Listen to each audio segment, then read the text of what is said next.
यानंतर आता आपण भारताच्या ज्या काही आंतरराष्ट्रीय सीमा आहेत त्या अभ्यासणार आहोत.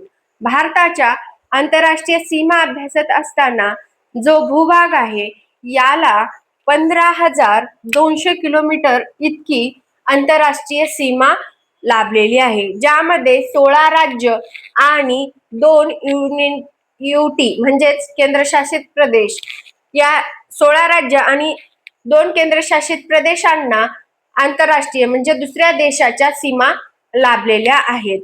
तर मग यात सगळ्यात जास्त सीमा कुठल्या राज्याला लाभलेली आहे, तर ती आपल्याला तो देश सांगता येईल. बांगलादेशला सगळ्यात जास्त सीमा भागीदारी करतो आपला भारत.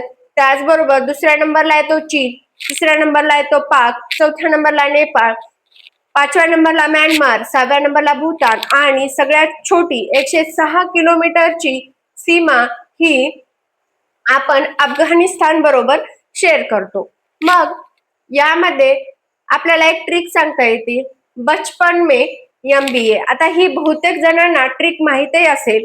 जर तुम्ही नवीन असाल तर ही ट्रिक लिहून घ्या आणि ह्या प्रकारे मॅपिंग करून ठेवा तुमच्या वहीत, म्हणजे तुम्हाला भविष्यात जेव्हा पण प्रश्न येईल तेव्हा हा मॅप तुम्हाला लक्षात राहील. सगळ्यात जास्त बांगलादेश, त्यानंतर चीन, त्यानंतर पाकिस्तान, त्यानंतर नेपाळ, त्यानंतर भूतान, म्यानमार आणि सगळ्यात शेवटी सगळ्यात कमी अफगाणिस्तानला लागली. आता या तर सीमा लाभल्यात आपल्या दुसऱ्या देशाला, पण काही वेळेस सीमा ज्या काही आपल्या देशाला लाभलेल्या आहेत त्या सीमेला नावं सुद्धा दिलेली आहेत. कारण जेव्हा विभाजन होऊ लागलं तेव्हा ब्रिटनमध्ये जे काही तज्ञ लोक होते त्यांनी आपलं विभाजन तिथं बसूनच केलं. त्यामुळं त्याला मॅकमोहन लाईन, ड्युरंड लाईन असं म्हणतात. त्या लाईन सुद्धा आपल्याला माहित असणं गरजेचं आहे. आता भारत आणि चीन मध्ये जी काही लाईन आहे, भारत आणि चीनची जी बाउंड्री आहे त्या बाउंड्रीला आपण मॅकमोहन लाईन म्हणतो. आणि भारत पाक जी इथं पाकिस्तान आहे आपल्या शेजारी, ह्या लाईनला आपण काय म्हणतो तर रॅडक्लिफ रेषा म्हणतो किंवा रॅडक्लिफ लाईन. कोणत्या लाईनला म्हणतो तर पाक बरोबर जी आपण शेअर करतो ही काय आहे, रॅडक्लिफ लाईन. त्यानंतर भारत आणि अफगाणिस्तान जे इथून इतका थोडासा भाग लागतो 106 किलोमीटरचा, याला ड्युरंड लाईन किंवा ड्युरंड रेषा असं म्हटलं जातं. ह्या सुद्धा गोष्टी लक्षात ठेवायच्या. त्याचबरोबर म्यानमार जो इथं आहे, म्यानमार आणि भारताला आराकान योमा नावाचे पर्वत, जे की आपल्या हिमालयाचेच जे पूर्वेकडे पसरलेला हिमालय आहे ते त्यातीलच आराकान योमा पर्वत यांनी आपल्याला आणि म्यानमारला वेगळं केलेलं आहे. ह्या गोष्टी सुद्धा लक्षात ठेवायच्या. त्यानंतर सगळ्यात मोठी अपडेट्स आलेली आहे ती म्हणजे आपल्या भारताच्या सागरी सीमाबद्दलची. यामध्ये आपल्या भारत सरकारतर्फे 2 सर्वे करण्यात आले आणि त्यानुसार GIS या तंत्रज्ञानावर आधारित नवीन आपण सागरी सीमा मोजल्या.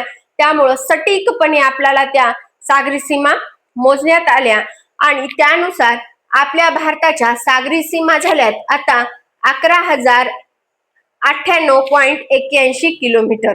पूर्वी किती होती, 7,516.6 एवढी आपली पूर्वीची सागरी सीमा होती, ज्यामध्ये मुख्य भूमीला 6,100 किलोमीटर इतका सागरी किनारा लाभला होता, तर बेटाला 1,417 किलोमीटर इतका सागरी किनारा लाभला होता. नवीन अपडेट नुसार आता आपल्याला मुख्य भूमीला 6,891.39 एवढा सागरी किनारा लाभलाय, तर बेटांना 4,207 किलोमीटर एवढा सागरी किनारा लाभलेला आहे.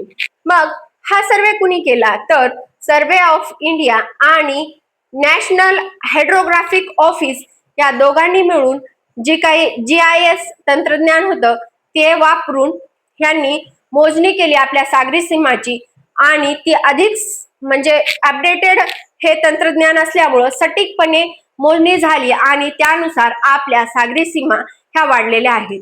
यामध्ये तुम्हाला करंट मधून सुद्धा प्रश्न विचारला जाऊ शकतो किंवा आपल्याला लाईन स्टेटमेंट मध्ये सुद्धा प्रश्न विचारला जाऊ शकतो. त्यामुळे ही खूप महत्वाची माहिती आहे. तर जर तुम्ही लिहून घेत असाल तर हे लिहून घ्या, जेणेकरून तुम्हाला परत रीडिंग करताना लक्षात राहील.